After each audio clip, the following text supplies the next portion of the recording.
Stop. Before you buy that Echo string trimmer, make sure you watch this video. Today on the Okie Woodsman channel, we have a new tool, and new tools are always exciting.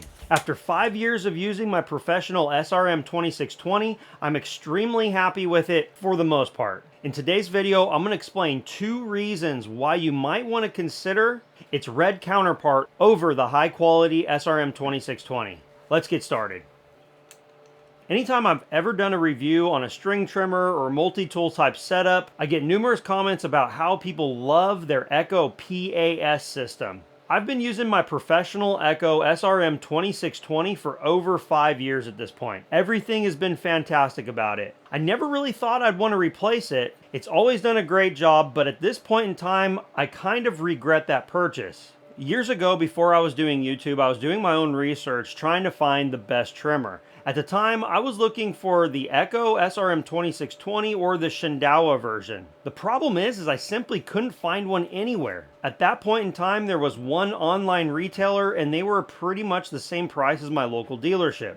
And I thought, I'm not really very familiar with Echo and Shindaiwa, so I really want to have that local dealership support. I went to my local dealer, bought the SRM 2620, and have absolutely loved it. But I've got to say, something has recently shown up as an issue on this Echo trimmer, and it just so happens that the Shindaiwa unit addresses it. My father has been on the search for a new string trimmer. He's been using an old 4-stroke unit with a Honda engine. He loves it. He's been using it for years, but it's finally time to replace it. So I said, hey, use one of my Echo trimmers. He's got my other model right now because this unit has the brush cutting setup on it right now. I asked him how he was liking it, and he said, you know, it's a great trimmer, but I don't like the trigger. And I said, why? And at first I thought it was maybe because of the size of this, but he said, no, it's actually the stiffness of the throttle trigger. You see, my dad is a retired construction worker. He's utilized his body up. His hands aren't what they once were. And you know something? The fewer years of the trades that I've noticed my hands aren't as good as they once were, so I can only imagine. So I thought, let me go ahead and take a look at that. And I squeezed the trigger and thought, gosh dang, that is stiff. It's like this on my 2620 and my lesser expensive unit as well. So during a conversation with Steve at Saw Suppliers, he had always been a big fan of these PAS systems, the ones that can break apart right here. So you can use a brush cutter, chainsaw, tiller, and all of that. He had mentioned that the Shindaiwa had a different trigger setup. And let me tell you, this probably takes, I don't know, if I had to guess percentage-wise, I'd say 50% of the effort. This feels like it ought to. I'm not exactly sure why they've chosen to do this on the Echo unit. So if your hands are arthritic or just not what they used to be, I want you to consider looking at the red Shindaiwa unit over the Echo. So in hindsight, am I sorry that I bought this Echo SRM 2620? Well, the answer is yes. It's not because it's not a good unit. It's not because it's not been flawless, powerful, or anything like that. I probably should have bought the Shindaiwa one in the first place. The other thing is at the time, I had no purpose other than string trimming with this machine right here. In a little over 5 years, that has definitely changed. I found myself with a pole saw. I found myself wanting to do brush cutting rather than just string trimming. And so I was left in a position with multiple power heads, trying to accomplish different tasks. If you have a crew of people, that's a great thing because one person can be trimming, one person can be brush cutting, one person can be pole sawing. But that's not my situation. Oftentimes, my kids are using the other trimmers that we have, and I'm wanting to swap between different types of units to get the task done. Why buy dedicated string trimmers, pole saws, and brush cutters when you can have a unit like this that accepts very simply breaking apart right here? Now I have a string trimmer head. I can then easily swap on the brush cutter, and I can use the pole saw.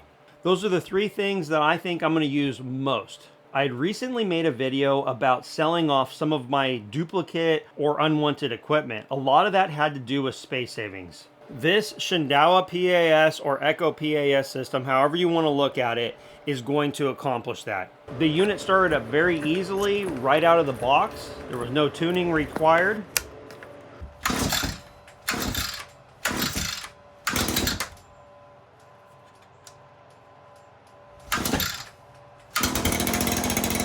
I am super excited to make use of this, and I do want to clarify, I did purchase this.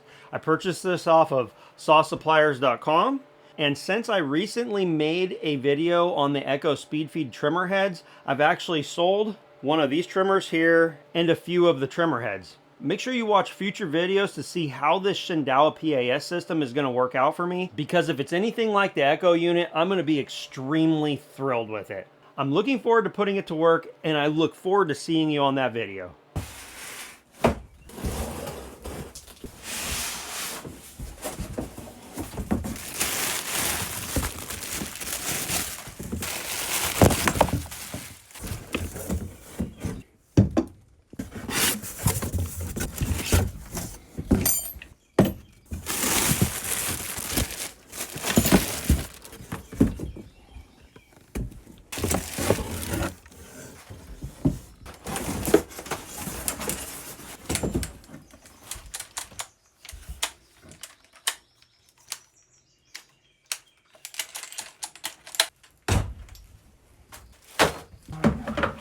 This is a trimmer.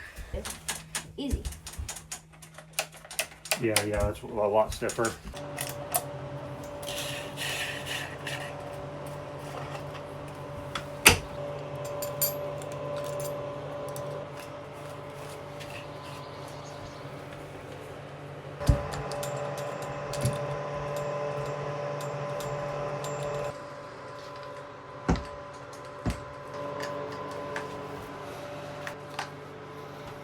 Perfect.